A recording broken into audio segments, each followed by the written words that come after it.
We have more for your ears only. I'm David Alpern. I'm Catherine Herzog with this news quote. At Twitter, thank you. There couldn't be a more exciting time in Twitter's history to join.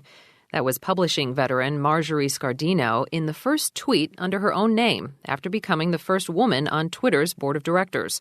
Also last week, Yahoo chief executive Marissa Mayer was criticized for not doing as much as Google and other internet firms to increase security against mass government communications surveillance. And it was revealed that the NSA was also tracking hundreds of millions of cell phones overseas, including some owned by Americans. Now this. We have a much more stable system that's reliably open for business. And that's important because at the end of the day, we need high system uptime so consumers are able to use the system to seek information, fill out applications, shop, and enroll. When you look at Obamacare, what you see is a government-centered healthcare delivery system. That's not what the American people want. The American people want to be able to pick their own type of health insurance. They want to be able to pick their own doctor. They want to be able to pick their own hospital. The debate over Obamacare continued last week, with even the administration admitting that despite the progress made by its self-imposed November 30th deadline, as touted by top consultant Jeffrey Zients, the key healthcare.gov website still cannot fully handle more than 50,000 visitors at one time, and that so-called back-end exchange of information with insurance companies is even more problematic. On the other hand, House Speaker John Boehner rarely acknowledges the central role of those private insurance carriers. And for all his complaints, Boehner found enough choice in the system to sign up himself, though he said it took him 4 hours. The real test, of course, will be whether enough younger, healthier Americans pay into the new system to offset the higher cost of more complete coverage for older, sicker Americans than ever before. That's a goal Obama had in mind as he launched a special sign-up campaign for young and suspicious millennials.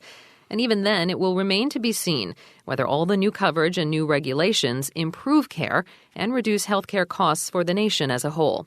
Meanwhile, however, one group already finding Obamacare a success for all its expressed concerns is the medical health insurance complex itself, which has raised the eyebrows of Evan Soltas, a Princeton-based blogger for The Washington Post and Bloomberg View. And to say more for your ears only, he's on the line now. Evan Soltas, welcome to the program. Thanks for having me on the show. Just how well is the healthcare sector doing at this time of good economic news generally? So the answer to that is, by any indication, very well. And one way we can see that is by looking at the stocks of companies in the healthcare sector, or more narrowly in the hospital sector or in the health insurance sector. And what you see rather consistently is that these companies are substantially outperforming the S&P 500, which is the broad index of U.S. stocks. So, like, for instance, one of the nation's largest insurers, Cigna Corporation, has seen its stock price double in the last year. And the broader set of healthcare industry stocks is up something like 40% since the start of the year, which makes that the strongest sector in the entire U.S. stock market. Wow. So by that measure, very well. Economists call profits in excess of what would be expected rents. How do rents figure in the healthcare business these days? One way that I think about Obamacare, and I think it's a pretty helpful way to think about it, is like it's a trade for the healthcare industry, right? So before Obamacare, the business model of an insurer was insure healthy people only, so your customer pool is relatively smaller, relatively more profitable. You get to effectively pick your customers. However, under the reform, not only do health insurers have to insure people regardless of pre-existing conditions, the vast majority of individuals are obligated to buy insurance. So under that situation, you don't have the customer the sort of leverage that you would have had beforehand. And that's a situation where we might worry about rent, right? So when you see a large increase in the expected profitability of the healthcare sector, in a situation where you are obligated to buy their product, that's when you worry about market power, right, affecting the profitability of health insurers as opposed to, free and open competition. Of course, there's more choice for consumers under Obamacare, at least in most places, than Boehner likes to admit. But in some areas, the limited number of insurance plans available does bear some resemblance to the monopoly of a utility. Remind us how the possible excess profits by utilities is controlled. The way that this market is regulated in the U.S. is by state utilities commissions that set prices that determine an acceptable fair profit and oversee the actual way that these power plants work to prevent exploitative behavior into their customer base. And that's because if you live in a local area, you don't really have a choice about which power utility you're buying from. And I think there is, especially in some urban areas, pretty significant amounts of competition, but especially in rural counties, we don't see that. So like an analysis in the New York Times a few months ago found that 58% of U.S. counties will just have one or two carriers on their exchange. And that is a circumstance where you would worry about a lack of competition and you would worry about the possibility of rent. So that's why I wrote this piece. What about all the talk of panels to set standards for practices and prices?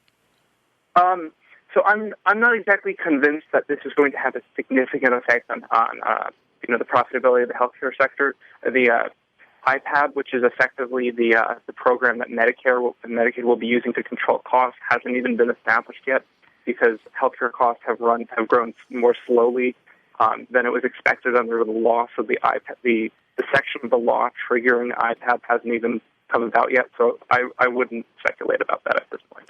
If Obamacare in the current format does not work out so well, do you see the nation going back to a more fully free market system or moving inexorably to a simpler, maybe single-payer system like an expanded Medicaid?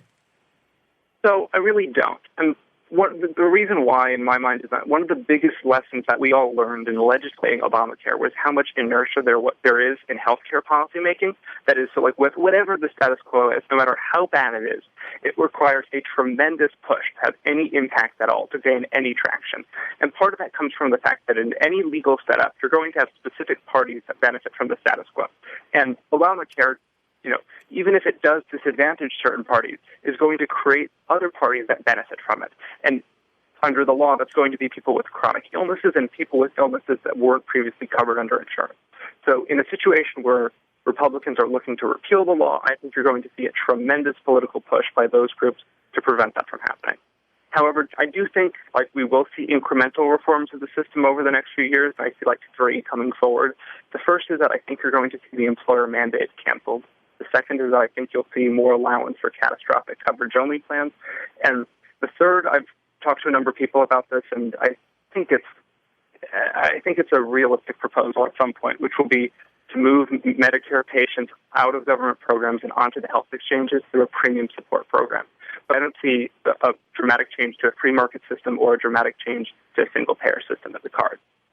Evan Soltas is a blogger for The Washington Post and Bloomberg View. Quote from the news, one drop under the tongue every morning, and that's it.